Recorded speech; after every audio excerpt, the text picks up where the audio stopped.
But perhaps most important is the political impact of COVID. Largely, COVID-19 presented the president with a get-out-of-jail-free card. What I mean by this is that after lockdowns lifted, after things can start returning to a semblance of normality, any economic hiccup, any problem will be attributed to COVID. Lower employment levels will be attributed to COVID. A declining exchange rate will be attributed to COVID. So in that sense, the president had a carte blanche as to how to proceed. It afforded him and the ruling party an opportunity to restructure the economy. And they repeated this on numerous occasions. An example will be the support lent to the tourist industry amongst certain segments of the population. The desire to stimulate growth in certain sections rather than others. Problem with this is that restructuring the economy means different things to different people. So the president, with his get out of jail free card, had an opportunity to break the impasse within the ANC between the populists and the pragmatists. Or also a better way of expressing it would be between those supporting populist policies and those needing to finance those policies.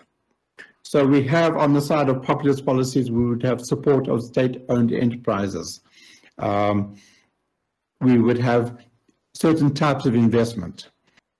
In order to support state-owned enterprises and the like, you need funding. That funding has to come from, probably from debt. So you have Treasury, you have the Reserve Bank on the one side of the ANC, and you have the populists on the other. In order for the populists to meet their obligations, to appease their constituency, the funding has to come from somewhere. At the same time, in the post-COVID period, we have a changing narrative from the ruling party.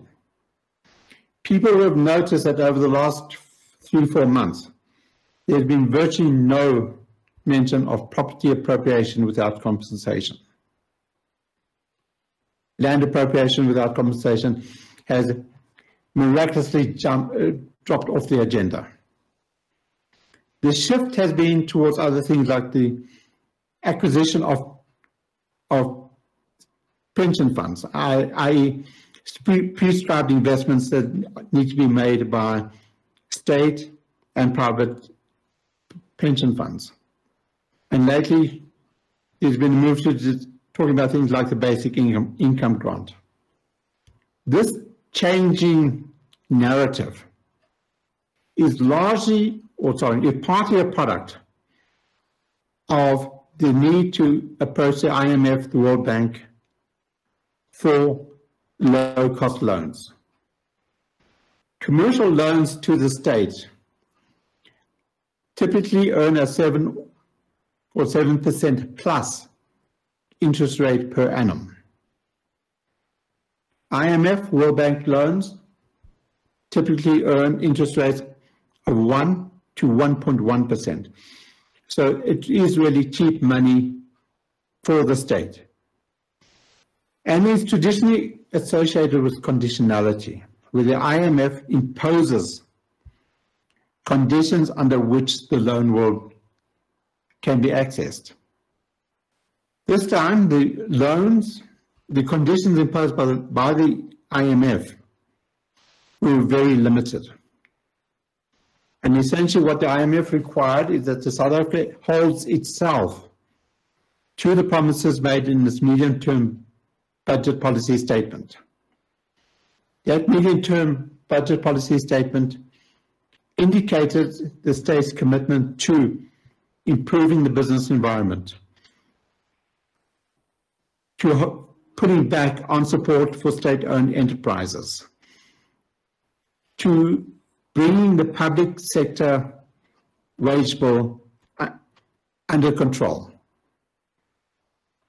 In other words, the loans of the IMF really undermine the populist dimension within the ruling party. And to a certain extent, this could be construed as being deliberate.